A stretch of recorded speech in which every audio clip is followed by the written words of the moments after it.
potential angles to take these fights. And there are a lot of openings here for Bob to kind of make things happen. So I feel like for a lot of this game, for the Mongols, it is kind of depending on this mid, as we do get the good luck DJ from Jackie. You mentioned him being a quiet boy, Mikey. He can't help himself. Gotta say hi to his old teammate. Yeah, of course, Bleed Esports. Speaking of not getting paid, there you go, Jonathan. Ex-teammates. Today we've gone through SEA DPC. I forgot the ePulse is what I was meant to say. If anyone was wondering, ePulse was the company that paid nobody. And now Bleed Esports, Jonathan. Look at that. How great's that? Nobody's getting paid in this lobby. How great's that? It's outstanding. It's great stuff. Just the way it's meant to be, you know? It's not about the money. I mean, They decide that for you. if the ePulse manager is listening, by the way, I assure you, I'm never going to let you live it down. By the way, you're never coming back to Dota. I promise. I'll stay here casting just to make sure you never run another event again. Go on, John. You got Is that to do too your much? research, man, you know? No. Companies change name. Just a little tip. You know, you got to look up new registrations, watch the newcomers, and make sure that it's clean. Mike is our auditor. The great auditor Le Phoenix. Oh, I'm the Mike auditor. I am the judge and the executioner, Jonathan. Trust me. I'm doing everything. I'm judging everything. Here we go. Bob? Yeah, he's out of there. Never changes, John. You see that march of the machines, you run for the hills. Don't play around in that crap. No. Just have to back it off. And this is going to be a very annoying time as well. Playing Bristleback plus Tinker just means there's so much regen coming out for Jackie, so much area damage and control, right? Like Quill's going off, Marches flying away. You can't really sustain that too well for JGs. You have to work double time in that lane. Still taking a gander on mid. You've got the classic DK versus Storm lane. And this is probably the most passive lane there. Armel's not going to get shoved away. Bob's still going to have some play with the Static Remnant, with the Overload plays down the line. Still going to be able to farm up. Every single time he does cop the Breathe Fire, it is fairly annoying in trying to chip back. But it's manageable. A little bit more important for Bob to get the Walk Runes going.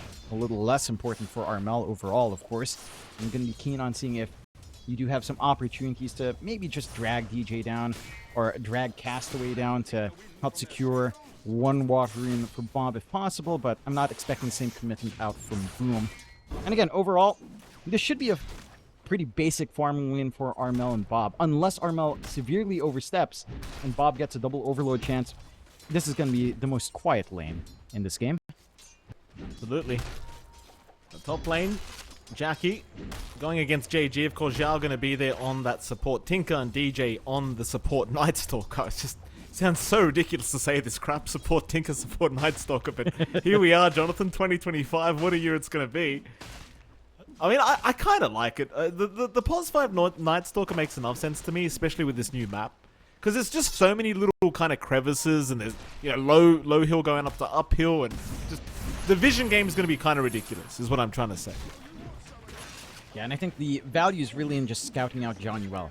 Right, you get Dark Ascension, you get that Crippling Fear out, you just stay on that Tinker, remove the heal, and remove the defense matrix, and there's really nothing Zhao can do. It's not like you build a BKB on support Tinker, unless the game goes extremely long and it necessitates it. For most of the game, Zhao is not going to feel as effective as long as DJ is right in his case. And right now, Zhao is just constantly being poked out. And it's so hard to shove a Night Stalker out of lane as well. Level 3, 800 HP with just a wand and a Blood Grenade. You can't really stop him from just putting his body forward. No early kill threat whatsoever. So you are getting that safe lane for JG to just farm up and avoid the Bristle and this melee matchup as much as possible. So last lane, we haven't really taken the gander out. Down bot, you've got Aunq on the Tiny, with Castaway on that Jack up against Tims and Jabs, and that Beastmaster Muerta lane. Again, this is a pretty stable lane. Castaway can kind of deal with Boars, just spit some liquid fire out. He has to be a little bit cautious about getting shot down as well. Can never underestimate the dead shot in the calling. Once that force slows on top, once you get a little bit of diving off on you from the wrong spot. At the same time, a melee matchup from Aunq is just steady farming. He can cleave through the boards if they're too close. He's going to be able to just build up. If Tims doesn't land the dead shots, then Aunq is just not under too much of a threat here. Certainly not. He's now, though. Dead shot going to land. And Q take a fair bit of harassment, but he is on his way out. Of course, you did have Castaway going for the small camp pull in the meantime. So, yeah, creep wave is incoming. So far, pretty even start for either team. Lane's going pretty well on either side as well. Like, everywhere it looks pretty even, if you ask me. Maybe just the top lane is where Jackie's taking off a bit faster than everybody else, but in terms of mid and bot lane, it is a pretty even affair thus far. That it is. You do have a slight advantage on Boom, mainly from a little bit slower of Amq's farm. Again, there is some good poke coming out, and it is leading to just a slightly better time for Jabs, but not by a huge margin. Mid lane. They are Bobby in a bit of trouble, barely surviving thanks to the stick charges. In fact, not even stick charges. I believe it was a fairy fire he managed to eat away at, so barely surviving with his life intact, but even just the rotation out from Tim's is more than enough to apparently almost secure the life of the Storm. And that's the one thing I was curious about coming into this matchup. How much emphasis were they going to give onto mid? And when you're playing with Beastmaster, it is fairly self-reliant, especially as the levels go up in your axis. So Jabs is free enough to farm. Tim's can try to make some plays. And they can kind of repeat that into the 6-minute mark. I think that's the big one. The first power rune tends to dictate whether or not your Storm will have some early tempo to play with. And that's not something you want to freely give out. We'll see as the 6-minute mark comes if you have that space here for Tim's. Or if you have that space for the side of the Mongols to kind of counteract that movement. As we do have our pauses. You know, we've been pretty good with short pauses today, but we've got the dreaded mic issue. Yeah. Well, it's the last series, John. Naturally, we've got to get all the pauses in now. You know, hate to have in the earlier series. We've got 2-hour breaks in between. That's all right, boys. Fix the microphones up now. We'll wait. It's all good. Again, so far, pretty even affair. Not much to really say here with this game, as we do have the go-ahead. It's just laning stage has gone pretty evenly. Slight net worth lead for Boom Esports. Laning stage slightly better for Boom. Jump in top lane, though. It could get worse pretty quickly. Jackie in trouble. Jackie's going to survive. In fact, he's going to try and turn. He's got plenty of mana to play with, and I think JG might actually be in pretty big danger here. He's got a Celestial Hammer in one, but it won't be enough damage, and he's going to try to get away. Oh, that's a real shame. They were very, very close to picking off Jackie, but instead they feed away first blood to the man. What's already a good lane here for Jack, he's just going to get even better. Has the power treads up, has a little mana sustain with the null. Is at level 4, level 2 quilts up, into the level 5 with level 3 quilts. Starts to become a pretty big nuisance for the side of the Mongols to have to contend with. You do not have enough damage yet on this Dawnbreaker whatsoever. Maybe by level 5 it starts to get a little bit smoother, but really you want to kind of start to pump points into Starbreaker, and that takes some time here. The power rune's forced to be picked up by Castaway, so you don't have that shield rune for Bob to dive in. But again, the side of Boom is doing a great job of just forcing all of that out. And with first Dragon form for Armel, he can start to at least keep that lane shoved in. Keep Bob having to balance out mid lane, prevent him from getting some open rotations out. So, without this Storm moving across the map, the Mongols game is just slower. Like, they are just forced to focus on farming, and when it comes to focus on farming in these lanes, Boom is doing a fine job still. You're not able to really stop Jabs or Jackie from just getting that build-up they'd want. And this is just all playing to that tempo that Boom would like. They want a little bit of a stalled game. They don't want the Storm to be active. We talked about the downsides of dealing with the Storm for Boom. You don't have to deal with him when he can't leave his lane.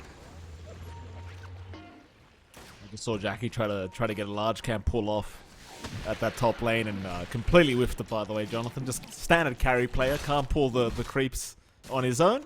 That's all right, Jackie. You know, maybe Mushu will have a chat with you about that.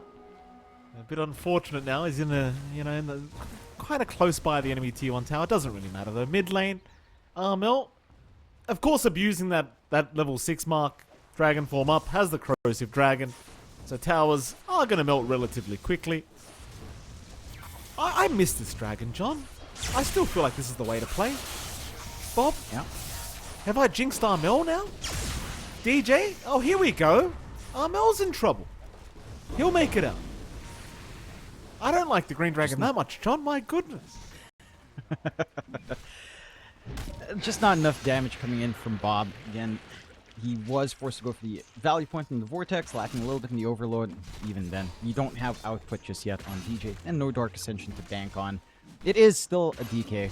I do like that Red Dragon was nerfed so that you would get the other Dragon forms coming out, and then Frost Dragon's been getting some play as Castaway gets caught out. Now, if we're talking about Red Dragon, I mean, that was just kind of dumb. You know, it's just like, here's a free Battle Fury. Enjoy. You know, what was that? Anyway. It was dumb. It was dumb. It's like, you want to play Sven? No, you play DK instead, and you like it. It's quite literally. It's better than Sven. It's got more armor, more damage. He's got cleave. What's the problem? It's Sven. You know what? While we're on the DK topic, Mickey, I'm still disappointed that Breed Fire isn't necessarily changing throughout the pass. It's like, yeah, you know, Frost Dragon kind of changes that just slightly. I mean, it doesn't really change. I feel like Breed Fire should change with each facet. It shouldn't just be this all the time. You know, you have so many opportunities with it. Like outside of just changing its damage type, right? Make it interesting. Would it be acceptable to just change the color? Like, what if it was just the color change? Would you like that? No, it's not enough. We can't Not do enough. much. Red Dragon keeps. Red Dragon gets to keep standard Breed Fire. Corrosive Dragon gets something like, I don't know, just something toxic, not something akin to Nether Toxin. And Frost Dragon, I don't know, something akin to Cold Feet, to Ice Vortex. Right? Like, you could do that. So we're taking Dragon Knight from Sven to Invoker now. Is that what you're telling me? Like, we've got Invoker as Dragon Knight now? You're not swapping them around middle of the game. Although that could be a nice Ags. Swap your facet.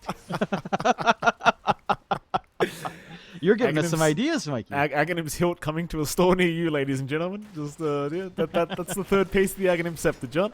It's coming. Don't you worry. Every hero. Change facets whenever you want. Every hero? Aghanim's hilt, John. You gotta be fair. Mid lane. Oh. They've made the jump in. Nice calling from Tim's, though. Gonna force them back. In fact, Armel just so tanky. JG still trying with the Starbreaker, but it's not enough. The zip forward from Bob, also not enough. Armel is walking his way out. Oh my. I mean, that's gotta be a little bit demoralizing. That was 4 heroes jumping Armel, and he just casually walks out of there with thanks to the defense matrix, plus his own tankiness. Just double bracer is all it takes for Armel. Not enough throughput yet from the side of the Mongolz. And the side of Boom, again, in a very slow game like this, they're happy. The Storm is stuck mid. He's not rotating to the side lanes. I'm surprised they're committing so much on Armel rather than anyone else. Like, say, Jackie, who's running away into the Ags, which they're trying to surround now with the amp damage up on Bob. I mean, Jackie's not that easy of a target either. He's just going to leave anyway through the twin gates, and they're not going to be able to catch him in time. So he'll just connect with his team. Amq could be in a bit of danger if he's not too cautious, but looks like he is looking to retreat. Jabs has got the Helm of the Dominator up, so it seems like the push is well and truly now underway. And this is classic Jabs for you as well. Like, the Jabs Beastmaster prefers to play the micro style if he can. Is still going to go back for the Aghanim Scepter anyway. But I appreciate the Helm of the Dom, even if it's just the Helm of the Dom and it never gets to the Overlord stage. I still like it. It does have a lot of value. In fact, I feel like with the new map and new creeps, there's some interesting things you can pick up. Like some of the new water creeps are pretty funny with Tendrils of the Deep. Right? Like, it is fairly entertaining if you manage to catch those out. Nice courier snipe from DJ. Just taking away that blink. But it's not like it matters, because Armel's just camping mid anyhow, and action across the map is still favorable for Boom. They're still farming. They don't need to initiate on Boom Esports end.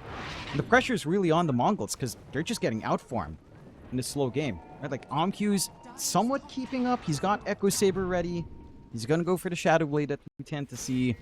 Still a ways off from that. He scales pretty nicely as well with the insurmountable facet rather than crash landing. So he's got some stat resist as he gains levels here. Jabzo. They're going to try and hunt him down. Solar Guardian will come in, but this is by the tier 1 bottom tower, so he does have a bit of help incoming. But it's only Tim's, so the kill will pan out. Really nice pick up here for Amq, of course, and that really is the strength of this combo between the Night Stalker. In fact, hold that thought, because now they are making the jump in onto Tim's. More TP rotations incoming, this time from Zhao. But this is kind of the strength of this combination between the Night Stalker and the Storm, just being able to jump in and have the follow-up of JG. Always going to feel very nice. And it will. You've always got some opportunities to at least just back off. And that pick off was pretty good for the side of Mongolz. Again, you're just trying to find some tempo. You finally get a connection out that you'd want. Really just utilizing your support ultimates. But what are you really losing here on Boom? Like, the Beastmaster already took the bot tier 1. This Bristleback up top is one part away from Ags with no contestation. Like, no one's bullied Jackie. And he's just free-farmed his entire laning phase. So you have to deal with Bristleback Ags on seeing red fast with a lot of output if you're not too careful. Your damage has shown to be lacking up against a DK with double bracer. What more would it be up against a Bristleback with Ags? Like, that's just going to be an even worse time. I don't think the targets that the Mongols are finding are important enough for Boom to feel any sort of pressure. It is MQ finding Tims now, so another great pickup here for the Tiny. You know, while Jackie's been free farming, I suppose you could make the same argument for this Tiny. Like, he might be a little bit behind. The power spike's certainly not as strong as Bristleback Ags is, but he's going. He's getting some work done here at the bottom lane. Hasn't really needed to leave the area at all. And is forcing a defense out from jabs, so I suppose you could kind of make the argument that at least the Mongols have this guy having a good time. Yeah, they're going to have to pin a lot onto Amq. Like, he's got to be able to work these angles out. He can naturally go for the Silver Edge to break Jackie as well, which is why I do enjoy the Shadow Blade pickup for him, or at least just sticking to the Blitz Knuckles for some attack speed. But that eventual upgrade should provide some solutions for some of their issues. Boom Esports going for a little bit of a smoke. Blink does get delivered to Armel with Courier respawning, so they've got an angle, but also smoke up in the Mongol. This could be a horrible fight for the Mongols. They're going to find Zhao first, so that's a good target if they can take him down. Zhao, though, still not actually dying, is still getting the March of the Machines off in time, and now the fight's really bad. The Mongols did not want this. They did not want this. That is, well, the fight's not over, but it certainly feels over as they are trying to at least kite out to allow JG a way out. And in fact, they do a good job of it. JG gets away. DJ has been left behind, but it looks like he should be fine. And Boom Esports, they're still hunting, but it's all over now. They'll go for a Tormentor instead. Nice and quick take for themselves. Free shard to come out. A little bit more of a gold injection. Widening that lead up to 6k with a shard plus gold. Free shard as well for Zhao of all heroes. Warp Flare for free at 15 minutes in. How great. Tell me how that feels good. How great's that? It's awful to play against. It's just amazing. Amazingly awful to play against. So now you have to contend with that little flare being thrown around, teleporting you away, reduced cast and attack. It's like, not fun. Do you think the devs enjoy making this hero like the worst possible hero? Like, oh no. Why is every aspect of Tinker always been like annoying? Isn't it just every aspect's always been annoying? It's never been fun. Never. True. But I don't think they're actually trying to. You don't think boost so? him to be that annoying. And I remember when Yoa played Tinker mid and they nerfed it after the qualifier. But I literally owned the Yoa playing it mid. Have you read what Warp Flare does, John? Like, it's pretty stupid. Yeah. I think. I mean, I get that. You know, I want there to be annoying heroes. In as much as I call a lot of heroes annoying, it does make sense. But Tinker is a load of a lot of annoying things, all in one annoying package. Dr. Kleiner has never had a worse reputation since Dota2's come out. I don't know if you get that reference, Mikey, but there it is. I guarantee Tinker was a middle child, John. I guarantee it. Nobody cares about Tinker, you know? There's that child you forgot about. Didn't get enough love from the parents. Boom Esports. I should know, John. I'm a dad now, you know? It's never even, the love that we distribute. It's not even. I'll spoil Hard it for you truths with guys. Michael Phoenix. It's the truth. It's not even. They have to fight for my love, John. I'll be frank with you. That's it. This number 3 is coming on its way, Mikey. She sent me a screenshot of an old pregnancy test to fool me on April 2nd. She gave me the biggest. I'm like, you're not being serious, are you? Come on now. Number 3. We'll see how much of that holds true for number 2. Mikey. I don't like odd numbers either, John. So if I get number 3, number 4 has to come. We are going for Roshan. I'm not joking, by the way. Roshan started. quick. You've got the drums banging off. You've got the Mongols not really in a position to contest. They also don't have vision. You have to appreciate Boom's vision, just protecting around the pits, protecting around that mid-river area. Smoke out from Mongols, hoping to catch a straggler. Jabs could be a decent one, but whether or not they have enough damage here is a different question. Oh, MQ, he's facing front forward. Problem is there's 2 sentry wards watching this movement. Very well aware. In fact, the fight's broken out on the other side in the river. Tims is going to get jumped here by Bob, but Tims is still okay. Is now Armel making the jump in on DJ. DJ will survive. Still chasing down Tims is this DJ and Bob Stormspirit and Night Stalker. Tims will finally end up going down. Now they're all committed out into this Dawnbreaker. Castaway will drop. So will JG. Looks like Bob's going to try and jump back in, but there's no target for him. In fact, they're going to lose AMQ as well. And they're not done yet either, John. Armel looking for another follow-up, but doesn't really have the stun-off cooldown. But that fight was very awkward. Like, DJ and Bob were both chasing Tims for 3/4 of the fight. Yeah, I mean, they've got to coordinate a little bit better here in the Mongols. Again, we've been seeing these damage issues since those gank rotations on mid. There's just not enough for Bob. There's no one really squishy to pick off. Only Tims and Zhao, and even Tims can take a while if Zhao is just left to pop defense matrices, pop these marches off. No one's melting.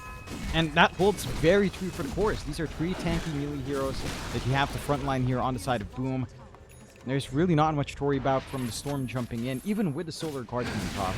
It's just too much commitment. There's not enough output as well on AMQ. Like, rather unfortunate. You mentioned these sentries. They've been very good again with a vision here on the side of Boom Esports. But even with him coming in, I don't know if you have enough. Like, you've got to be able to connect AMQ and Bob a lot better, because it does feel like that's the one thing that's lagging behind. This connection of the Tiny and the Storm just isn't amounting to much. And it really needs to work as a unit to find these pickoffs, considering how tanky Boom is as a draft. Castaway gets caught. Does tank the gank at least for his mid-storm, so will allow Bob to get away with his life. Cost him another support pickoff here. Oh. Mid lane. Jackie. In fact, bottom lane. Jackie being caught by himself will go down, but Jabs is here to try and at least get a bit of revenge as he does take down AMQ. And JG as well going to be left behind. So Jackie, I mean, yeah, he loses his life, but they get an even better trade. And it's kind of the name of the game right now, isn't it, John? Like, the Mongols, every time they get something, Boom take triple. Yeah, they do. They still haven't lost that Aegis on top of it. They're taking these fights much more staggered, right? Like, you had Armel just playing top to get that chase on him Castaway while they were isolating out Jackie. They're working the entire map on the side of Boom Esports. There is no way you cross that river right now on the side of the Mongols. And again, all of these issues still stand. Bob's not able to pick anyone off. He's not able to build up the galvanized stacks. He's not able to really snowball into the point where more damage is flowing through. You haven't had the smoothest starts for ARMQ.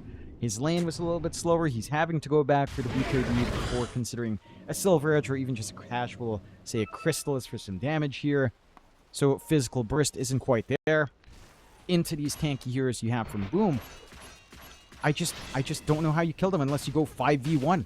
Like, it almost feels like you need a 5 or 4 man rotation onto one target just to find a clean kill. And Boom is just not going to let that happen. Again, look at their position on the map. All the waves are constantly being corrected and shoved out. They're the ones crossing the river. They're the ones stealing some farm in the triangle. They're the ones with really aggressive wards.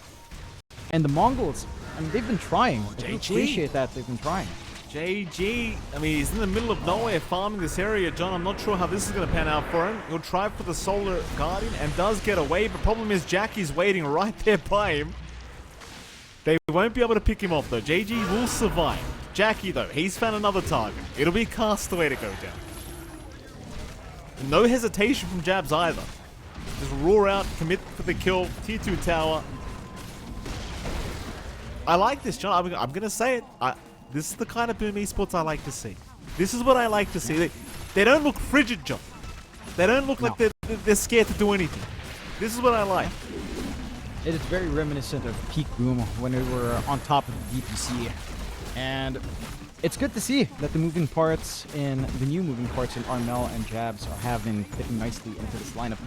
To be fair as well, the Mongols, again, their draft just hasn't achieved much. I think going back to even just the lane, it hasn't been looking too hot. They didn't have a laning phase to establish a stronger start for themselves. And now they're here just kind of picking up the pieces. Like Bob, again, he's just not able to play active. There's no one for the Storm to try to bully, despite there being relatively few Storm answers. And now with the Atos up and Tims, you really don't want to have to risk it on Bob. Take another outer tower. No outer towers left for the side of the Mongols. Might be able to catch. Well, they do get Zhao, but he's actually pretty tanky here, John. Oh, not Amq. No, man. Not for a support Tinker that you didn't even get. Oh, God. Yeah. Yeah, I mean, he's got a Holy Locket plus the Essence Ring, John. He's not dying that quickly. Even just the passive Cloak's going to make it pretty hard. Yep. Yeah, again, just the same story for the Mongols. This has been the story the entire game. Damage issues. You drag 2 heroes, you certainly don't have enough. Even getting Aunq to play, you don't have Crash Landing.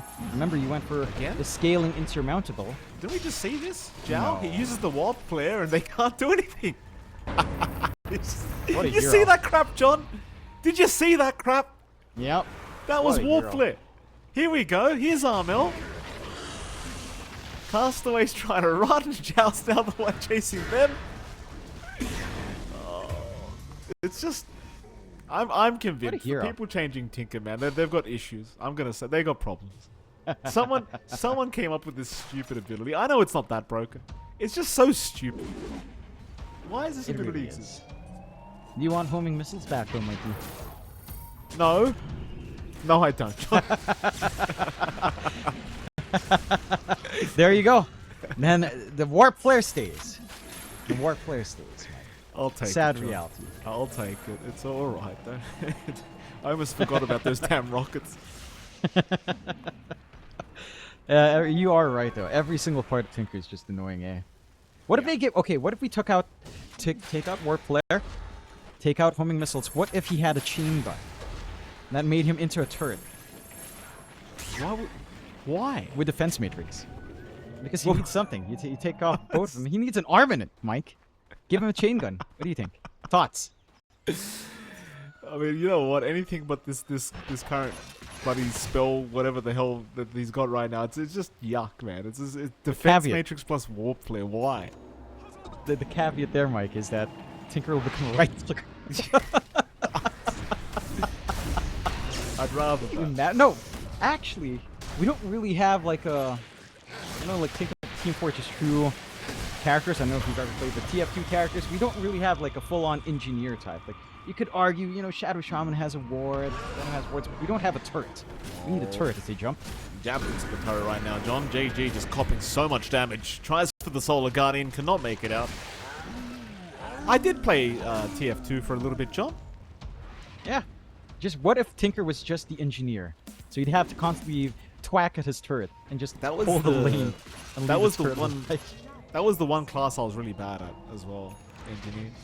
Now that you mention it, really bad. Yeah, Just couldn't. it takes a special. It takes a specialist to kind of finagle the right spots. I've seen some crazy engineers before. It would be fun. Think about that. Tinker on mid drops a turret that has like 900 range, and just repairs. How about that? That's my trade-off with the Tinker. We can't call it turret though, John. You know how I get with these that word, turret. Fair enough. Right? We're not lowering understand. ourselves to I that understand. level, John. What We're not shall doing- we call it? A gun sentry. Not to be confused with sentry ward. I think you could just say sentry, John. Pretty sure sentry does kind of indicate what it is. Hold on a minute. Oh. Jump in, Bob. Oh, DJ, he's getting just destroyed. Ooh. DJ's gone. A nice ice path from Castaway. Not gonna matter so much though, is it, Jonathan? No. He's down to boot. I think, and I hate saying this, but we are coming really to don't the hate stage, saying it. Jonathan, where I think you might want to just call. Because They are coming to that point. yeah. That is true. Look, the only reason, I'm fairly certain the big reason why they picked the Night Stalker is a theoretical counter to Tinker. It hasn't really panned out that way. I don't think the And- Night Stalker was that bad. I think it was okay. I think it wasn't that bad, but you saw what the rotations of DJ ended up being. There was no damage on mid. There was just no damage, no control. You had to catch them out with a crippling fear. And even if you did, like, you have no tools to keep them pinned in place outside of Ice Path, maybe the Vortex, but you also lack damage. Like, the Night Stalker just isn't providing enough of any of those to feel good. You know, arguably, you could have had a bit of a better time with anything that held a little bit more. Right, like Shadow Shaman could give you the hold, a little bit of damage as well, even some push. Not quite the same thing with Vision Game, which is where Night Stalker does have that edge as Bobby. Oh boy, Bob, no! Oh, goodness me. It's hard to watch sometimes, John. Even Armel just, you know, there's no will to tip him, no all chat, nothing. Just too easy. Yep. Too easy for the Merienda boss. And it is. And they're just gonna clean up the racks, you know, wait for the call. Whoa, whoa. Silver lining, silver edge is up for OnQ. Okay. So that's something. You have break, nothing else. I was wondering That's why you it. emphasized the silver lining, but there you go. You had a pun ready. I appreciate that, John. It's so sad that I know you're about to say something stupid, but I just know every time. Jackie. Look, how do you fight into this crap? What are you meant to do? No. Like, he's healing his whole team. You're all getting damaged by the same crap. What are you meant to do? Nothing. You're meant to do nothing, Mikey. What if, another theoretical, what if Tiny had an alternate mode where he would plant himself in the ground and become a ranged building? What? Think about it. Think about it. MQ, this could be the last team fight. They're going to jump in on Jackie. Solar Guardian now just trying to burst down the bristle. He's not dead yet though, Jackie. He'll make his way out. No problem thus far. Just needing a BKB and now the turnaround. JG's in trouble. JG is down. MQ, he looks like he's completely out of gas. He'll try and get onto Jackie. Maybe at least finding one, but guess what, John? Defense Matrix is a thing. Nobody's dying. GG's called. We are seeing Tinkerband in Game 2. I guarantee it. I guarantee it. It's not making it true. And Boom Esports, I mean, not to sound harsh here, but they sail right through this game one. They didn't break a sweat. You know, he's like, we need to keep going to these EWC tournaments. We need points, you know. My team, they have to play better. You know, stuff like that. I don't know if that does any justice for Gary. Apologies, Gary. But it's a very good imitation. Pinoy Puck is the call here from Bob. Here we go. Oh my god.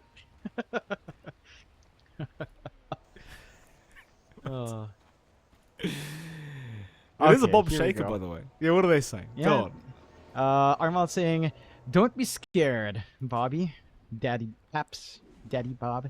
Don't be scared. Don't be nervous. It's fine." Bob saying, "The face of Chen makes me nervous." What? Oh, Lord. Here we go. Smoke on smoke situation. Both sides running opposite ways, but you do have Zhao and Jackie hanging by the top side, which is exactly where the Mongols are currently running. Satu Mindstealer will kind of give it away, though, that they are incoming as Zhao. Yeah, he's fine. Of course, Bob's not going to want to skill up Fisher to try and get someone by the tier 1 tower. And they even drain a bit of it. They give Bob the old mana burn. It's a bit annoying, but it is what it is. Just being a nuisance. Unfortunate that the Tusk Innate gave away that smoke. Otherwise, they would have had a freebie. Don't even get the bonus rune. Instead, Boom manages to secure a tree for themselves. A little bit unfortunate, right? Like, Januel's microwing, he sees that bitter chill, he sees that aura effect come in, and you're like, yeah, alright, smoke's there. And the Mongols are like, what can you do? Oh, this could be a first blood, Johnny. Ooh. They've got double iron shells. In fact, they've only got one going so far. It's all just on Tim's, but MQ took so much out of that. In fact, oh no, Tim's now the one in danger. Tim's might be feeding his life, and he does. But Jabs didn't really seem to want to commit.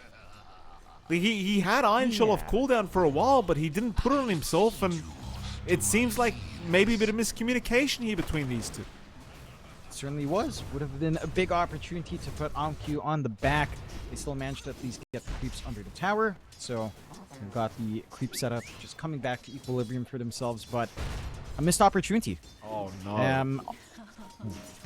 Yeah, I mean, Tim's was trying to pull the creep wave, John. Committed the avalanche, missed the creep, still got 3 of them.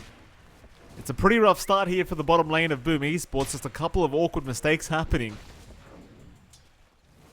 He still get away with 3 creeps, but this is a pretty awkward start because they missed the creep skip with a double iron shells. Now they've missed the creep, the wave going. It's still going, so Tim's has to wait for another wave. Meanwhile, top lane, Jackie and Zhao are going at it. Of course, JG and DJ. This is going to be a bit of an annoying lane, I think, for the Mongolz, considering Jackie here just has unlimited mana regen thanks to that Satyr Mind Stealer coming in. So you got that going for you, just constant daggers to be thrown out. But then again, I suppose JG and DJ not going to be too concerned. Of course, both having sticks ready to go winner. Yeah, still, just getting burned down means that you're not really leveraging. And again, you pick the Beastmaster into PA. Normally, that's considered a great lane for the PA as they do DJ. isolate DJ a bit. Big jump in, all the shards, not going to lock him down. Can he get away? He can. They won't have the damage. But I appreciate how aggressive they are being here at this top lane as Zhao just not letting up. Another penitence out. JG not going to die, I don't think, but they'll keep him quite low on HP.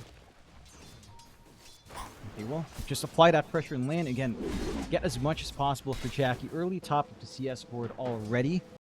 And it's going to be a smooth ride for him into maybe even just the Orb of Corrosion, maybe just a casual Orb of Light, not just going for fast treads, no messing around.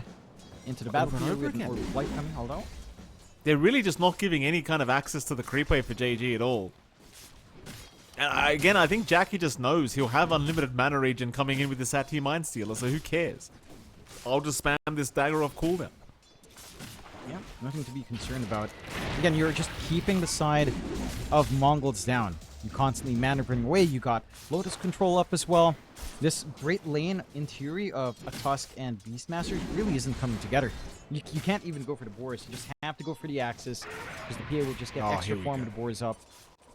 And yeah. Now a tornado is here. I mean, this tornado is just... The amount of damage it does is so stupid, honestly. Like, you really can't underestimate it. It's just so annoying. JG had a tango going, by the way. That's why it didn't look that bad. But it's just so annoying. That it is, but it's also, like, accurate, right? Like, it's a tornado. If it's not lifting you up in the air, it should be doing a ton of damage onto you. So try. He'll blink strike away. They're trying so hard to snipe these creeps as well from Zhao. Like, we saw that just how much emphasis they're applying to ensuring this Satyr monster just dies before it becomes a big nuisance. Because it's so annoying. Like, your mana drain... In fact, it dies again now thanks to DJ and the Wild Ring Ripper, but the mana burn is just so... Like, it's such a nuisance for a hero like Beastmaster who just wants to spam axes. It's not feeling great. Yeah. Just, again, you're getting a lot of value here from Zhao, which is what you like to see. And again, this is leading into Jackie having a pretty free lane. Can take a gander back at mid. It's been going pretty damn well for Bob. Again, this is a lane where you can get a little bit more as the Shaker doesn't even have brown boots, but has been able to just apply some pressure onto Armel, maintain his presence here. He does have the infused raindrops as well to kind of sustain from the poke of the orb. So this is the one lane that does feel pretty stable for the side of the Mongol. It's not by a huge margin, but certainly is their best performing lane. You're not struggling at all on Aunq at the least. Again, you're somewhat matching Jackie. You're keeping JG, or you're keeping Jabs a little bit further down. Although Armel. He's pretty deep right now. He'll have the orb to draw him back to. He's going to be just fine. There was a bit of a cheeky rotation coming in from DJ to help out. Obviously, very hard to catch the puck, though. So I think Bob will be pretty happy with the way this lane's gone. Like, he's ahead in CS. He really hasn't been threatened out at all by Armel, and in fact, he's the one threatening Armel's top lane. Zhao finally going to get caught. Stick charges up. It's not going to matter. In fact, Jackie jumped in pretty aggressively here, but it was already too late. Zhao has gone down. And finally get that punishment they're looking for in the Mongolz. Mid. Poking and prodding Bobby and Armel. Yeah, Armel's trying to get the better end of this, but it's Bob constantly running at him, threatening him with the right click of that enchant totem, and even the slugger. You really can't underestimate how much that slugger does if you just keep getting hit by it. Very annoying. And it is. Even with the values nerfed down, still constant presence out from the Shaker that allows him good poke. 6-minute rune, not going to be spawning here down bot for Bob to contest. A regen for Armel with no deny from DJ. So Boom, again, just pretty much finding everything they'd want. Again, apart from maybe AMQ running away from the lane and Jabs having a slower start. This is what you tend to see from Darkseers anyhow if you're not killing the lane off. You just kind of have to sit back and farm into initial auras, but you have some foundations here for Boom. Aside from Mongolz, though, I mean, they're slowly reaching that point where, you know, they can start to play a little bit more. They're rotating more heroes down bot here. You want Jabs. Jabs just committed Surge, so he doesn't have it available right now for this escape, and he will not be having any chance. As Tims did move in for an avalanche, but he might be going down to boot. They're bringing people in through the Twin Gates to try and help out. Tims, he's still alive. A coil out from Armel and a toss back into the tier 1 tower. Onto this tusk will mean DJ should be going down eventually, but they're healing him from the shadow work. Keeping him alive. Here comes Zhao now. Zhao actually taking him down with the creeps, and well, now they can continue. Castaway being chased, but so is Tims. Castaway will drop. Tims will be okay. And with that, it seems as though Boom Esports do still come out on top. I think they do. I like what the side of Boom are doing. They're applying pressure on AMQ's lane. They know that this TA, even if they don't kill her, they have to kind of put a dent in her farm progression, right? Because the TA will naturally, for a while, outfarm the PA until that Battle Fury is up and Jack and you can start to catch up. But before that, you're playing with Psyblades, you've got protection with traps, it's going to be a hard hero to gank up. You need to kind of nip it in the bud as early as possible, and they at least try to apply some pressure there, freeing up the top lane for Jackie in the process. However, the Mongols, I don't think they're feeling too bad, right? Like, again, AMQ's still farming well, he didn't die. He's still crushing this lane with jabs in it. The issue is, for the Mongols, that your other lanes are just a tad bit slower. You know, you have 3 cores kind of tied up in farm, Bob, Jabs, and JG. But the fact that Armel is kind of getting the steady progression into, say, the Witchblade down the line with power treads, phase boots can be troublesome. Again, we were talking about hold options from the Mongols. You do have the Roar ready on JG, and it's still relatively open as to whether or not he wants to commit for something like, say, the Helm or the Axe build-up. You've got some big stacks for Bob to play with on that Slam just to get a faster blink. Does know that he's not going to be able to get a big Slam without that blink anyhow. But again, it's almost the same story as Game 1, where a slower game for Boom kind of favors them. Like, even if AMQ's #1 net worth right now, the fact that the PA is not being pressured while she's farming into the Battle Fury point is already, like, immensely big for Boom. Like, if this Battle Fury for Jackie lines up, which we know how Jackie farms, it will line up. And he's just going to take over net worth for it and just let him AFK farm for like 10-15 minutes. Oh, absolutely. The thing is, well, Zhao's been very good at helping him clear the creep, like rather the stacks in the jungle as well. And not right now, but just earlier on, he was just hanging by Jackie, just helping him clear out all the creeps quickly, let him get back to the lane. You know, you love to see that little kind of stuff, though. Again, MQ for now, still having a better time, but you kind of anticipate that considering he is playing TA. Mid lane. Big jump in. They've got themselves a Bob Earthshaker. Bob, he's going to try to run the old-fashioned way, but the chase is on by those jabs. He actually misses the wall, but it won't matter. They will find one. Roar out. They want Jackie. Heals come in. Jackie's still alive. Has Blink Strike in 1. Does get it off in time. He'll make his way out. Meanwhile, Armel, he'll take down Castaway. And now they've even got themselves a Beastmaster. JG trying to run. Can he make it out? Back the turnaround. Armel dropping low, but here comes Jackie again, and a triple kill for Armel. Even an amp damage rune just casually waiting for the puck when the fight is over. You love to see it. And I really love seeing Jackie take some activity out for himself as well. Again, this is before Battle Fury comes in.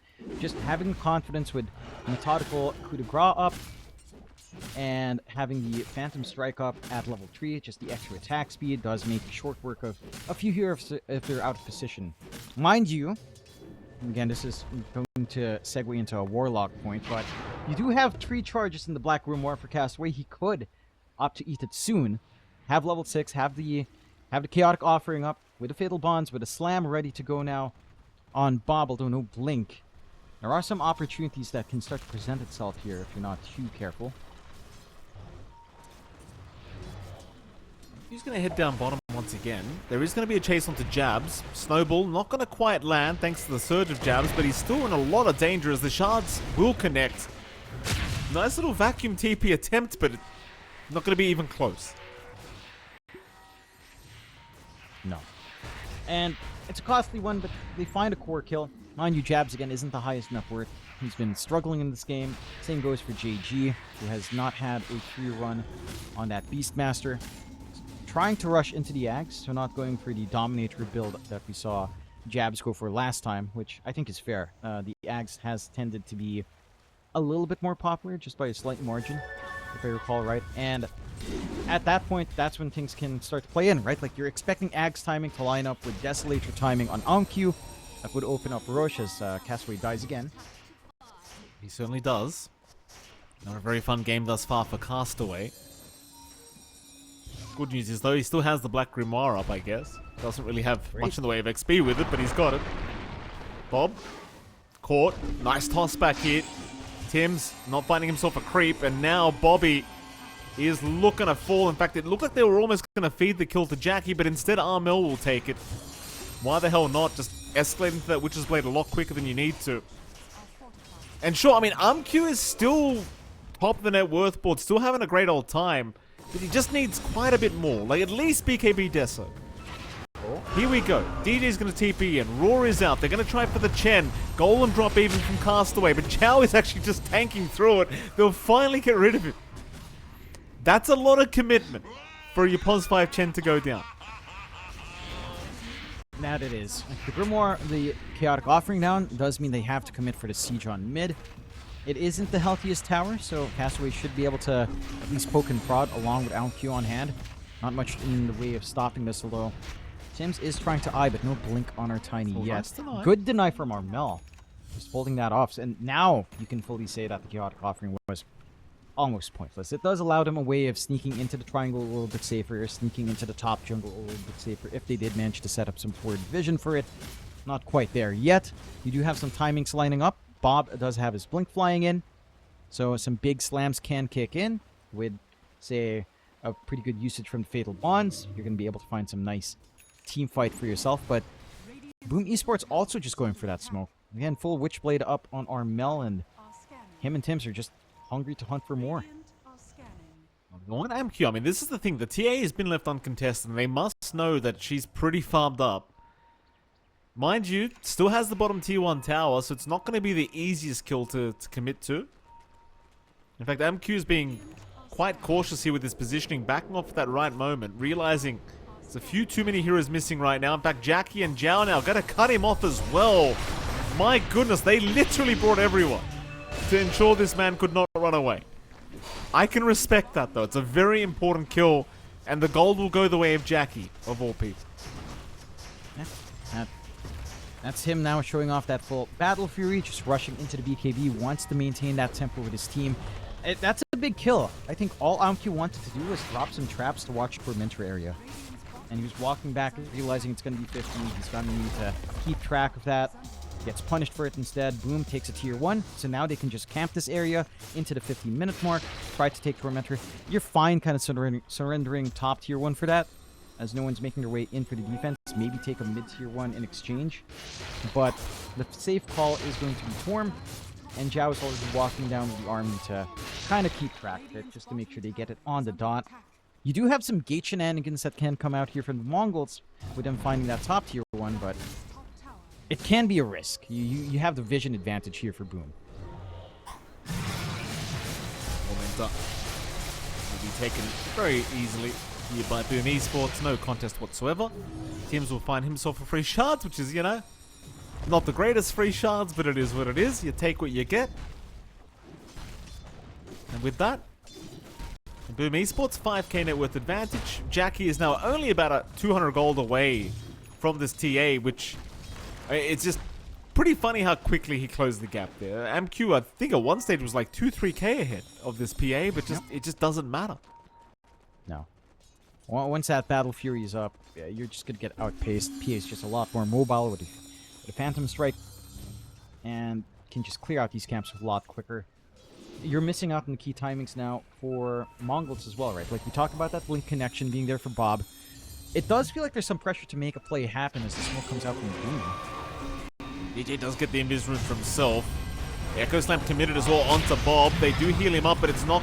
Oh, maybe it does matter. Armel! Oh. What do you mean? How is he not dead? Armel! He's walked out of there. Oh. Are you... I mean... That's actually kind of crazy. Like, the fact that this Chen actually kept him alive. Now Tim's moving in. Trying to kill Castaway. How did he not die? Tim's? Oh. They'll find Tim's at least. Is there going to be a turnaround? He's actually avalanche tossing. DJ's about to die, and he will die. Armel able to come back, clears up 1 for 1. How did he actually survive that? He was like 1 hit away from dying the whole time. I think Armel had a little bit in his wand after the heal. He had a window as well to go into phase shift, so Puckish kicks in, and then he just walks away. They went all in. I was just talking about it as well. Bob with a blink, with his combination with Fatal Bonds, you're looking for bigger targets to go for. If you can burst down Armel, yes, it's very worthwhile, but the puck is slippery. Again, your chain control here on Mongolz is very sensitive. You have to time those disabled just right. And they kind of stacked it a bit. They got slammed, instantly went with a baller's punch, looking for the burst. And because you stack all those stuns, there is a window for Armel to dodge out with Puckish. It's just enough. Tim's gonna find himself Castaway. Poor old Castaway gonna have to accept another death on the board for himself. That'll be the 4th this game for him. You gotta stop being a little bit concerned now if you're Mongolz. It seems like they're gonna try and force this Roshan attempt now. Of course, you do have the Desolator completed with the Blink Dagger for MQ, but mid lane, they found Bob. Oh, that's a big loss before Roshan. Oh, and JG! JG's got a haste rune. He's okay. He's alright. Just playing with fire.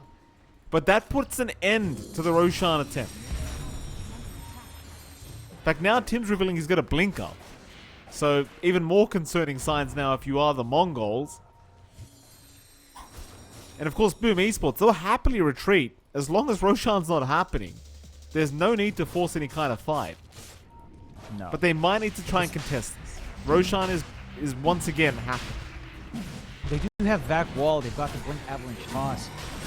They do get the scan off as well. They're in a good spot to contest, and Armel does scout it out. It's not the quickest. It's pretty fast, but there's a window here to play. They could get in there. Orb is going to fly through. Roshan down. JG picks up the Aegis for himself here. Meanwhile, the fight does truly begin as Tim's about to fall, but Zhao again saving the day. The heals are just too much. Golem has been dropped. Rory's out onto Jackie through the BKB, but Jackie's still okay. It seems like Boom, seeing the Aegis go down, might let this one be. I mean, they've already had so many spells committed here, but there's still a couple to worry about, and without the BKB of Jackie, there's no need to force this. You've done your job. You force out Chaotic Offering again. You disconnect that usage from, say, Bob looking for an angle with a slam. So that overwhelming team fight we're looking for from the Mongolz is just kind of being dismantled by Boom. They're not clumped hard enough for you to kind of look for a big commitment on both spells at the same time. You're not really getting the big connections for the Fatal Bonds that you'd want to try to get out here to maximize that damage. You lose the secondary safety net for JG, and that's a big spike for the Beastmaster, right? Normally you take that Aegis, you take the fight, you lose the Beastmaster once, but you clean everyone else up in trying to commit on Beastmaster twice over. Not the case here. 5k lead maintains for the side of Boom Esports, as they've got a lot more to farm up. They've got Jabs with a full halberd up. That's going to be hellish for AMQ to play into, as he's still trying to go for just a Hurricane Pike alone. Nothing like a BKB to try to dispel that off anytime soon here. You are still going for the smoke plays out on Boom. Dreamcoil is back up for Armel, and it's just the simple Dreamcoil Avalanche Toss that can kind of clean up here. At the least, JG is in a very sneaky part of the top jungle, and the vision of Boom up top isn't the cleanest, so they're not able to pinpoint exactly where this Beastmaster is, but they've got room to just siege through tier 1s. Like, top tier 1 still standing, try to take control maybe into the triangle, or sneak into the triangle first here. Here we go. They're in the triangle. Nobody around from the Mongols. So they are going to smoke up themselves now and head into that triangle. Thing is, Boom have already left. Boom will just focus on that top tier 1 tower now. They are still incoming. Bob, he's got the blink with the echo up. There's a lot of creeps around, so they could maybe blow somebody up if they get too far. But Boom, they're playing very carefully here. Tier 1 tower will go down. Still having a look around to see if they can try to force a fight here, the Mongols, but nobody's showing quite yet. They'll finally see Tims. Tims will actually jump in, but blinks right back out. Snowball is going to drag back DJ quite a fair bit, but he's going to be just fine. There's now Jabs. He's looking for a vac wall opportunity. He's going to drop the wall onto DJ and Castaway. A very nice vac on a 3, but the echo. Bob's going to try and fight back. He's on a Jackie, but Jackie gets the BKB off in time. He'll be fine to continue the fight now as they'll make the jump onto the Beastmaster, but the Golem is out from Castaway now. They caught Armel. Armel's the one to fall. And this fight is over. Boom need to get the hell out of here. Just back and forth, back and forth. Jackie getting hit by a Fisher. Tim's also caught, but they want the big boy. They'll move it on to Jackie and they've got him. Massive pickoffs now for the side of the Mongols. And that's a team fight they were waiting for quite a while. And that's connections we were looking for.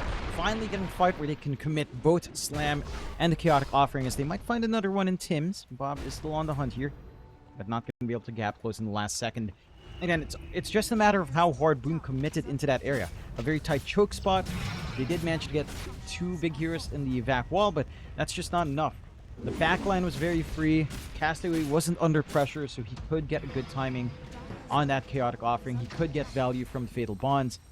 And for the side of Boom Esports, they did pop BKBs relatively early on Jackie. He was looking for the opportunities earlier on. The output just isn't quite there. And it's just a little bit more of a scattered fight. And a tighter clump up than you'd want into all the tools you have. You also have to respect that there's so much debuff immunity pierce here. Chaotic Offering and an AoE. The war is always there from JG as well.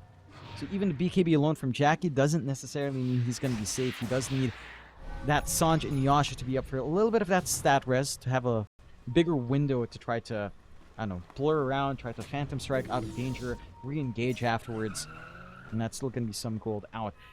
Great equalization out from the Mongols, less than 1k or around a 1k lead left on the side of Esports, as that does drag JG to the top of net worth, and Aumq back to the top as well. And he's now going for the full MKB. So even if the magic damage starts to fail on Jackie, let's say he manages to weave in and out of all that debuff immunity pierce, save his BKB for last, eventually this TA right click will also start to be a problem for the PA, and that's just not a great feeling, especially since you have to go for the immaterial evasion talent anyhow. So that's just going to be negated by that. EHP shoots down by a dramatic amount for Jackie. When that full MKB is up and running on Aumq, it's just a matter of time now. For the Mongols part, you have to time yourselves around your ultimates. Like, you've got Slam back up, you're going to have Chaos Offering up relatively soon.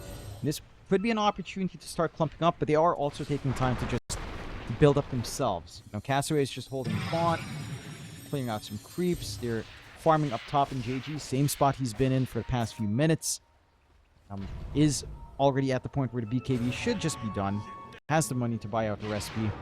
Another piece of protection here. And for the side of Boom, they don't have that much debuff immunity pierce themselves. In fact, none until you hit puck level 25. So these BKBs are going to do a ton of work on the side of the Mongols, as they will now finally smoke up with all of these ultimates up. Sure will. They'll run directly east. Through that dyed triangle they'll go. They have got themselves a puck, although it seems like they'll run into Jow or Jabs first. Jow in position to break the smoke. Will break it onto DJ and Bob, so they're just going to take the quick Chen kill. Raw, meanwhile, being committed. They have also found Jabs. Jabs, still alive, drops the wall down, but it hits nothing. Now, I think it's well worth just committing immediately on the Chen, considering how hard the fights are when Jow is alive and well. That it does. Like, just removing the heal in a prolonged fight, it's not the longest cooldown. At the very least, just committing Echo alone still leaves you with the option of the Chaotic Offering. And for the side of Boom, their team fight is really stuck on that idea of backwall Beam Foil Avalanche. And they're just not able to find a clump up from Mongolz. Mongolz have been streaming in a very disciplined manner. They managed to take the Tormentor off the back of that. Free shard for DJ and a lot of gold coming in there for all the heroes on the Mongolz. We've got the deeper shards to worry about and blocking some areas. We've still got a long way to go in terms of farm here. Jackie's SNY is almost done at least. That's a step forward, but almost feels necessary to have to build into a Lincoln's. Like multiple Lincolns, it feels like, just to protect, just to provide some coverage from the roar. And again, even if you block the roar, Chaotic Offering is still there to kind of catch you out anyway with debuff immunity. So it's not so clear-cut for Boom. I think they're just kind of defaulting back to farm, but look at Mongolz. They're the ones constantly crossing into enemy territory. They want to keep that pace up. Roar is back up, and they just go on the hunt again. If not on the hunt, then just go for a push. They've got that tempo on their side now. They're certainly the stronger team at the moment, and they certainly know that too. Boom, they're going to hang around the bottom side of the map for now, just completely avoiding the Mongolz. But the Mongolz now looking to commit for that tier 2 mid tower, and of course that is not going to take them too much time. Glyph will be forced out early. Question is, do Boom want to hang around and try to make a defense happen here? Try to force a fight perhaps, but it seems like the answer probably will be no.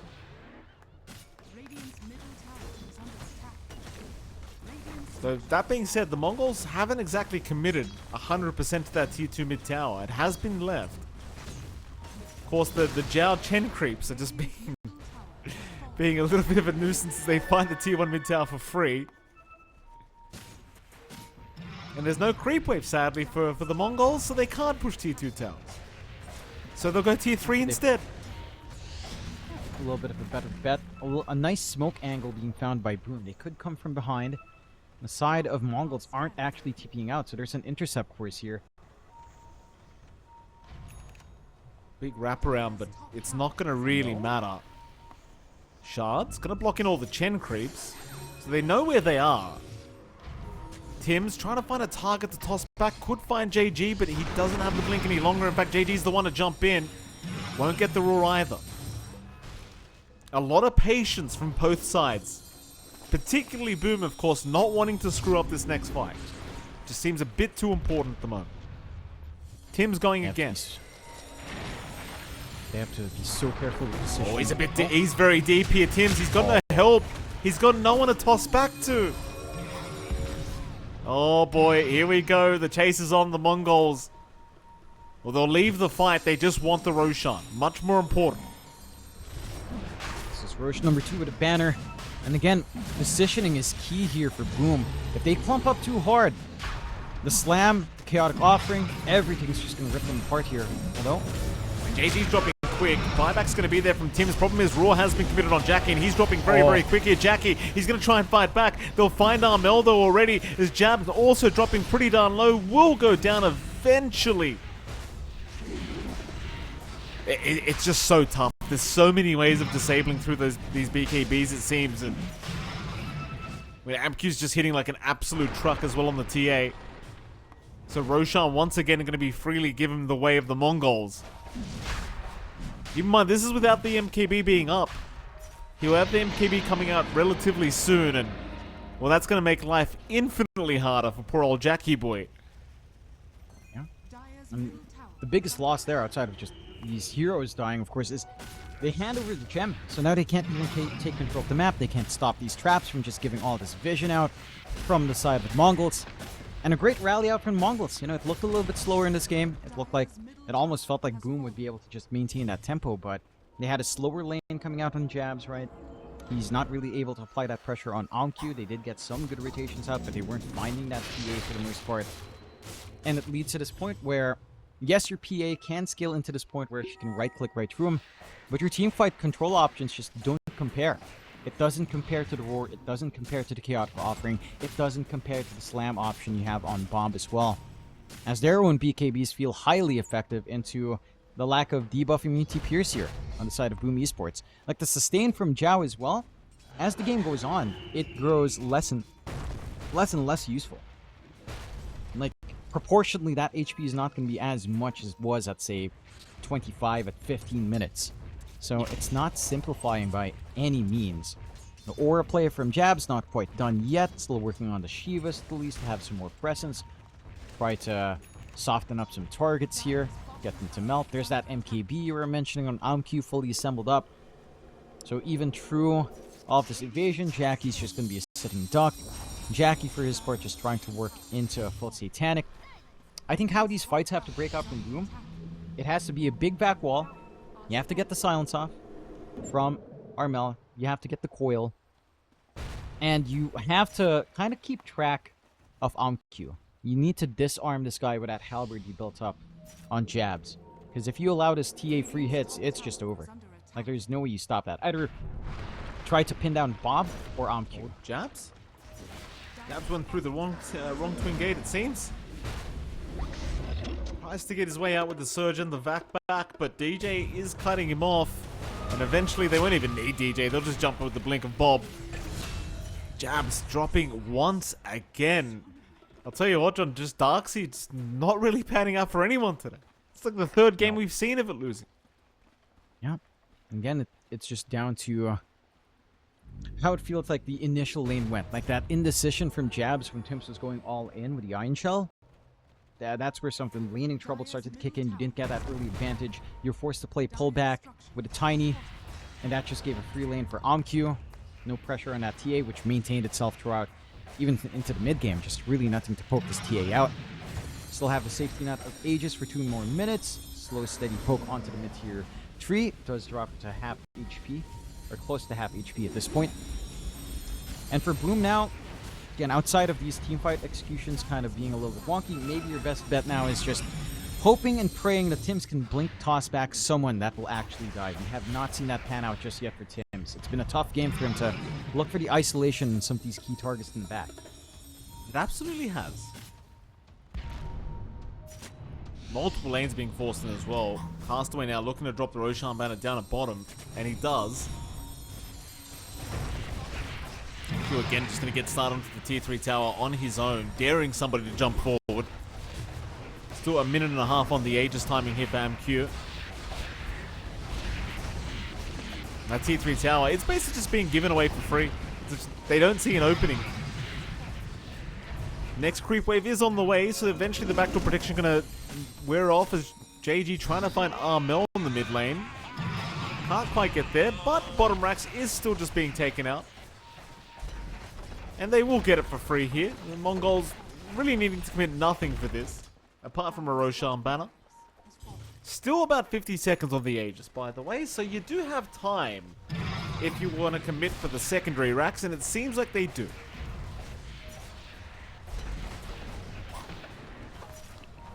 Yeah, there's just nothing to stop it. What's the trap, Aldo? Oh. Jump in, Rory's out. They've already found Tim, but a nice back wall, dragging two of them back. Golem drop right onto Jackie though, but the heals are helping Tims. He'll barely survive. They're still trying for this Tiny. Jackie desperately trying to get some damage out. Echo committed now. He's still man fighting on this PA, but he can't do it on his own. Surely not. Oh, he'll heal up again. Oh my, the Satanic. It just did so much work here for the PA. They didn't wait for the Aegis to expire though. I think it was just about to. It won't matter. AMQ still completely alone. Has to fight back on his own. He'll find Zhao, but it will cost him his own life. That's Satanic, Jonathan. That was a lot of work from that Satanic of Jackie. It's the Satanic, and it's just a well-timed halberd usage out as well. There was one more right-click opportunity coming in there for AMQ, but well-timed. Again, from Jabs, just kind of hold them back. And this time they managed to get that work done. They get the vac wall. It's not on to as many heroes as you want, but it does force a very staggered response out from Mongolz. Like with Jackie having a little bit more of that stat res on Sanj and Yasha, with that Satanic to back him up, as you mentioned, it's a lot harder to burst him when he can fight back. And it does feel like you're going to want some more of that utility to pour in for the Bloom Esports supports. They are 1 racks down. Net worth lead, kind of negligible. Only 2k lead right now for the side of the Mongolz. Map state is very much so in their favor. The key thing for Boom is they can't allow the next Roche to go the way of the Mongols. If it does, this game is just going to stay complicated for a little bit longer. They're going to have to try to finagle a way of just isolating AMQ once more. They're going to try to push forward just a bit here. you've got to apply the pressure when you've got an opportunity. You've seen what's going to happen if the Mongols do get the lead. And they are still well and truly in that lead, but it has closed quite a bit. Now a full Parasma up on Armel, so plenty of more damage now, and they are going on the hunt. They'll find DJ. That'll be a nice quick kill for Armel. So suddenly the Mongols, like they're 1 racks up. Onto the second racks, they just kind of drop the ball a little bit, jumping in for a very aggressive roar onto the tiny of Tims, and it has cost them very heavily now. I mean, it's given Boom an option back into this game. That defense looked like it just couldn't happen earlier. Yeah. Again, they just kind of fumbled it a little bit. The response out, like the usage of the Chaotic and Aurora just wasn't as clean. They managed to isolate jabs before you can really get as much done. Like the Beastmaster does want to be alive as long as possible with the Drums of Slam up, and they got their target prioritization on point here on the side of Boom. Now we're at the point where the PA is a major threat. Right? Like, if you're not able to just sit there and hit away on OnQ to try to kill off that PA, it can be a problem, Jax. Yeah, Jam's being chased, does pop the shivers, still taking a lot of damage though, and does end up going down. So a great pickup now for the Mongols.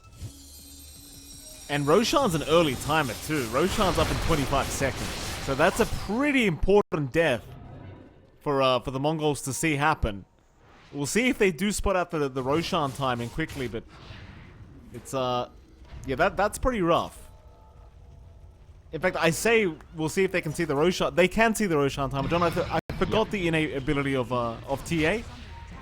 Of course they can see when Roshan spawns. Yeah, it's a silly one, but they know they've got some room to shove in mid first with a Chaotic Offering committed. They'll take the 2-year tree, they'll see what they can get away with.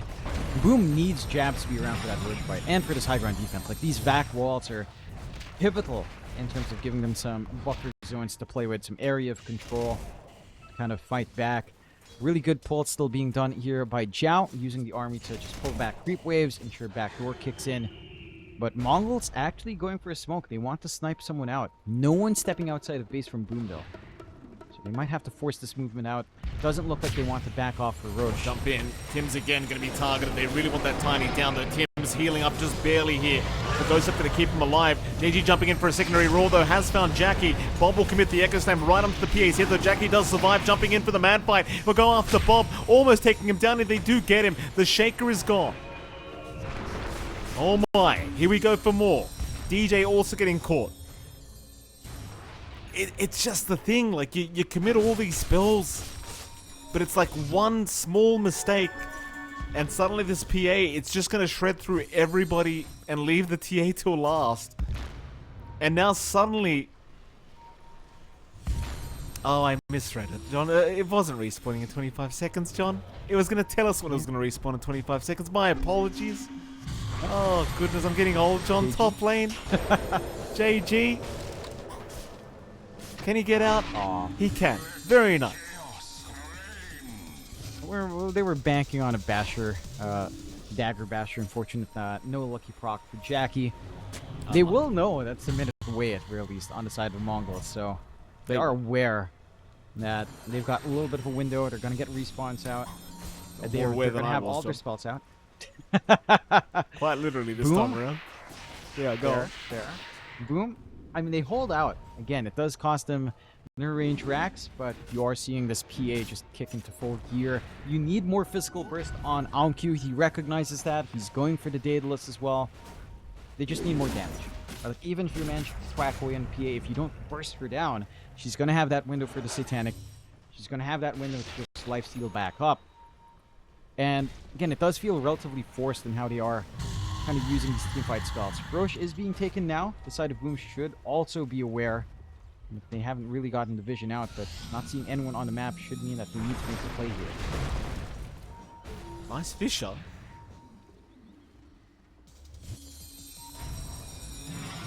That that Pyrrhic cloak, is that how you pronounce it? The neutral item Jackie's got? Pyrrhic? Pyrrhic cloak? Why am I asking you how to Pyrrhic pronounce victory. this? Okay. It's a Pyrrhic victory, right? Yeah. How do you feel about it? It seems pretty busted. I think it's fun. I think it's very fun.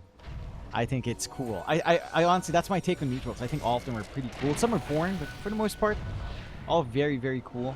So I'm a big fan. Hence why they're just blocking him, stalling it out as much as possible. And they've got a little creep inside anyway, the Satyr Tormentor to watch, as Roshan hates home invaders, so that's gone. A smoke on smoke. This means a lot. If you lose out in the Mongols here, that could be endgame.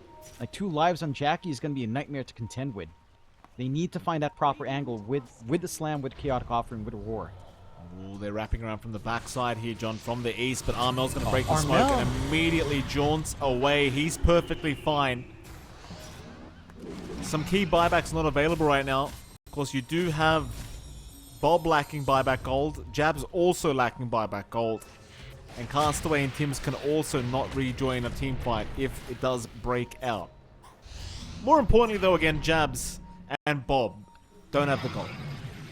Jump in, mid lane. Tims has been caught. Goceptor committed. The Roar doing some work. There's your heal out. Tims is still alive. He's got a bit of time. The shields are incoming. Here comes Jackie to try and help. They finally find Tims. And now Jackie, he's in the middle of a pretty awkward scenario here as he's trying to find a blink strike out of there. He'll finally get away. But he's had to pop the Satanic to survive this.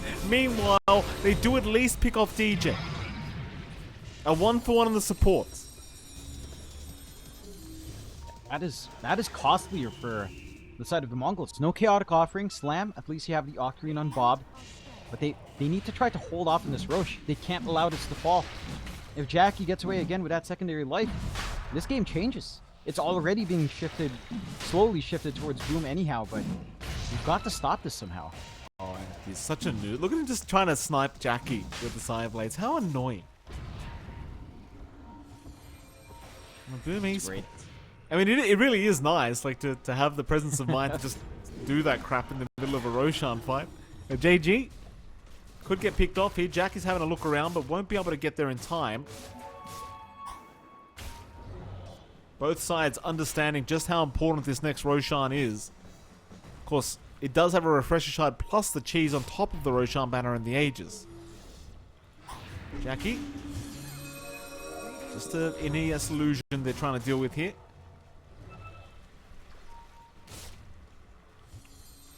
It seems like neither side quite confident in trying to move in.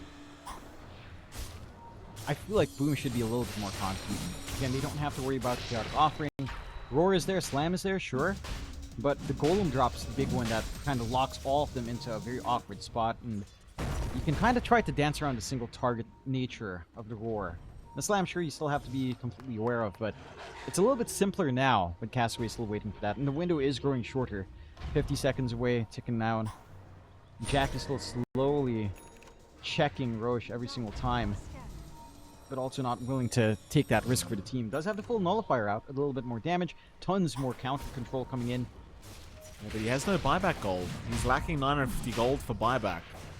So it kind of makes this next Roshan attempt even more awkward now, because you know the PA has no way of getting back into this if she does die. Whereas you look at MQ, he has buyback. He's ready. He's held out on buying the Daedalus just for that reason. Roshan still just being teased by both sides. So many traps being placed around the area from MQ though, so it makes it very awkward to try and fight into this. It's a classic Roche standoff at this point. In your pubs, you get the mid standoff of 6 heroes. In pro games, you go at 45 minutes and you stand off by Roshan. No one's leaving this area. No. All the time. All the waves are just, maybe you correct mid and bot. Top, you just TP if need be. But you are just not willing to give this. And again, you've waited long enough that the Mongols should feel a little bit better about a white team fight. Chaotic Offering up. Slam up, Roar up. You have a Crystallis and Aumq. So he has at least the leeway for the mini crit. And he will actually just go for the buyout. Does have the full gold for it, which I do appreciate that he's kind of tired of playing this waiting game. He knows that in a late game scenario, Jackie is just going to destroy this game anyhow. They need to find that advantage now with the refresh on hand as well for JG. Double Roar. That's going to be the big one along with the double BKB. Boom might not be ready for that. There were no hints about the refresh. JG has to make sure that tool really comes in handy here. Still blocking Roshan as well. Just making things as slow as humanly possible. So now both carries are lacking buyback. Mind you, they're both about 200 gold off for Jackie, about 300 off for MQ. So they'll have buyback once again available really soon. In fact, MQ already farming the gold for it. We'll be able to force Roshan now once again. Jackie's still about a creep wave off having buyback gold, so they really don't want to force this yet. The bounty runes will fix that problem pretty quickly. He's got buyback now. But nobody's jumping Roshan yet, John. Nobody's going to do it. They're all scared. I feel like Rosh should have an aura where if he senses heroes are stuck here for 3 to 5 minutes, he goes out and starts killing you. I agree. No. I think he should do something. Man, the man already walks across. Might as well make him interact with the game more. You know, so you break up the stalemate. I agree. Alright. Here comes MQ. This will be a quick Roshan this time, assuming he doesn't keep getting back. Boom know this. They're ready whenever, but they've got to try and get some vision here to time this one perfectly. If anything, you want to try for an Aegis still here for Jackie. It's a hard jump in against JJ. In fact, they'll jump in here with DJ. Jackie's okay. Just trying to scare him into forcing out a BKB or a Satanic usage. Not going to happen this time. Those shards make it very awkward as well, just trying to get down that staircase. Not going to be very fun. Zhao cannot send the creeps in. So it's up to Armel to keep the orbs going. To keep the vision up as Jackie now trapped on the low ground. Still has Blink Strike. He's going to jump in aggressively. Meanwhile, Armel, he does get caught by the raw route, but Tim's with a nice toss back. He'll save for now. Tims will die. Meanwhile, they'll find Zhao, or rather Jabs, but Jabs is still alive. Jabs is still fighting, but they lost Jackie. They have lost Jackie, boy. And even though Bob's gone down, it's still just such a messy fight as they're going to buy back and commit. They're going to try again. Roshan's still alive. DJ, able to blink out of there. Roshan just batching Castaway's Golem, who's just taking it like a man, apparently. They have to make this work. This is the full commitment. If Boom lose this one, it's over. Their bot has been shoved in as well. Roshan, it is gone. MQ desperately just picking everything up quickly. And that makes these buybacks look very bad. So it seems like Boom Esports are not really quite willing to commit for the fight once again. And well, here we go. Now you're up against an Aegis, a Cheese, or a Refresher Shard. You've got a Roshan banner up. Things are going to be pretty tough. They will be. A double echo from Bob, double BKB is going to be big. Tie that in with a double roar as well, although it's on a longer cooldown here for JG. You're on your last ropes here for Boom. This high ground execute has to be the same thing that we saw last time. We've got to see a good back wall from Jabs when he does respawn in. They got a little bit antsy on the side of Boom. They got jump from Armel, just not the timing you were looking for. Jackie completely isolated away, and again, it's this refresh reveal from JG that he's been very patient with. Pays off the dividends there for the side of the Mongols. Reeling back that lead at 7 to 8k. 84% win probability, but that has kind of bounced around in this game, although it has been in favor of the Mongols for a while now. Boom.